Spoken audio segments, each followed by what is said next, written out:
Well, speaking of Becky Lynch, let's go ahead and segue into that there. You know who actually impressed me so far? I think Lyra is actually coming out of this looking like a star more so than Becky is. Okay. I keyed more into Becky's promo, so let's talk about that so people know what we're talking about. So Becky Lynch comes out. This is after she's already turned on Lyra. She comes out and addresses the kind of does the John Cena thing of why, but why Becky, why? And she says, I took out the garbage, and it's so funny because there's been a clip that's been floating around on YouTube and TikTok about Bayley. I think you and I talked about it maybe last show. She's considering walking away from the business because she sort of hit this point of no matter how good I do, no matter how loyal I am, no matter how awesome I am, no matter how many tickets I sell, no matter how many kids I hug and kiss, I'll never be seen by this company as more valuable than Becky or Charlotte. And she is 110% right about that. And she knows that and she owns that. And she's like, okay, well, there's nowhere else left for me to go. She's kind of in the Scott Hall position in, end of 95 going into 96. If I can't better my position here, what am I still doing here? Well, I think we had this conversation last time, and my statement on that was simple. There of the four horsewomen, I think Bayley's the best of the four. Again, in many ways, I agree with you, but it doesn't really matter what you and I think. It matters what the company thinks. And what the people that are spending the money think. And unfortunately, the people that are spending the money don't view Bayley the same way that they viewed Sasha or that they view Becky and Charlotte. Right. So there's Becky, and that was the whole point of her promo. She says it in a very mean, toxic, kind of funny to me way. She was just like Bayley was supposed to be in the match, and they took Bayley out to put me in because Bayley is garbage, and I fucking laughed. I was like, because I love truth, Harry. I love truth. Poor Bayley. Truth is the best thing ever, and I don't care how much it hurts. I just don't. And so she's sitting there going, they took Bayley out of the match and put me in, and people and women cried as I came to the ring, and I was like, damn, they showed fucking hurts, man. They showed a woman in the crowd tearing up when Becky's music hit. I brought that up with Robert. God only knows if people have heard me say it, given what I had to suffer through on that podcast. But yeah, I brought it up that night. Like, people were so happy to see Becky come back; they were crying in the audience.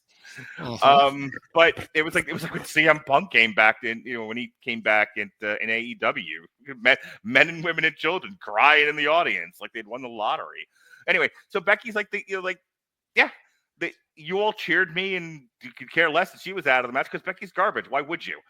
And then she's like, so I took out the garbage. And you said, yay, thanks for taking out the garbage. And then she turns on Lyra because Lyra isn't quite garbage. She's recycling, which I thought was a funny line. She's like, she's not as bad as Bayley, but she's still bad. And I took her out too because that's what I do. And I was like, you know what? I have to give Becky Lynch a lot of credit because, again, I think she was kind of given some bullet points, but basically she filled in the blanks. And that was a very Schadenfreude-laden promo of I'm going to laugh at these other people's misfortunes. And I couldn't help. It's weird. You're not supposed to cheer the bad guys, but I actually saw somebody on TikTok bring this up. The WWE's big problem right now is everyone's cheering the bad guys. And it's like, sorry, the bad guys are doing better promos than the good guys. Well, I think the problem also now is that we've reached such a shades of gray era too when it comes to like merchandising and licensing and the ability to connect with superstars on a more personal level. You don't really have defined good guys and bad guys anymore. Well, I think there used to be a thing of the bad guys wouldn't go out and do press. And right. No, that was a Vinceism. Yeah, and that was a thing of the past years ago. So, picture this. Dr. Doom fights the Fantastic Four, and he's kidnapping Franklin Richards, and he's, destroying the Thing, and he's putting out the Human Torch, and he's molesting the Invisible Woman. And oh my God, what a terrible, horrible thing Dr. Doom is. And we're at the verge of Secret Wars. He's going to blow the timeline up and everything with it. And then as soon as that's done, Dr. Doom goes on, your favorite radios. It goes on Oprah and goes, yeah, I'm not really like that. I'm playing a character here. Look, see, look how handsome I am. I understand wrestling not real, and this is what actors do. You know, people play villains in movies, and then they go when they do press, they go, "I'm not really that person." But I will tell you this, and I said this a couple of weeks ago. Shay Tate and I reviewed Waitress the Musical, and the guy playing the villain in Waitress the Musical did such a great job when he came out for his final bow. People didn't. People had to take a minute and go, "Oh, yay, yay, good for you! You know, you did great." But they hated him so much they didn't react to him at first. Like, "Oh, here comes this awful. Here comes the devil." You don't really get that with WWE anymore because as soon as the devil is done, the devil takes off his horns. The issue with pro wrestling in general, and I think you see it much more on larger stages, because on independent shows, it harkens more back to the older style of pro wrestling, where heels are heels, baby faces are baby faces, and we kind of see that a little bit throughout the course of the show that we're going to cover here later tonight in Action Wrestling 7. When you're such a large company as the WWE is, and you're such a marketing machine, you have to have people doing the media in order to promote where you're going. Right. You have to have people doing the rounds socially in order to promote about all of the stuff that's upcoming for the company, as well as everything that's going to go forward there.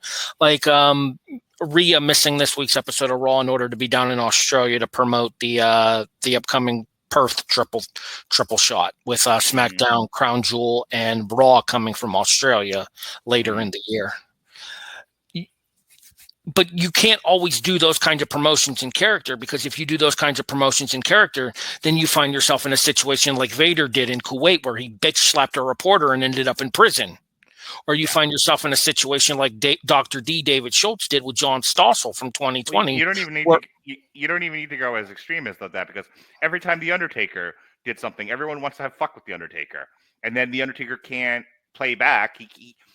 People wanted to play with the Undertaker, and he couldn't play because he was a zombie wizard. He had to stay in gimmick the whole time. Yeah, exactly. Spooky fingers. But real quick, go ahead.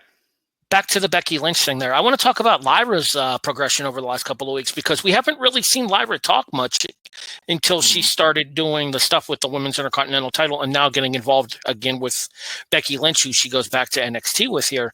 I think Lyra's really stepped her game up over the course of the last couple of weeks, and I've been really impressed by how she's performed in the promos there. She is 100% dropping the Intercontinental title to Becky at Backlash.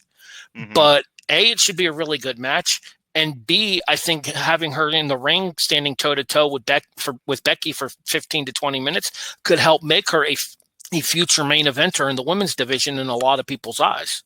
Backlash is this Saturday, right? This Saturday coming, yes.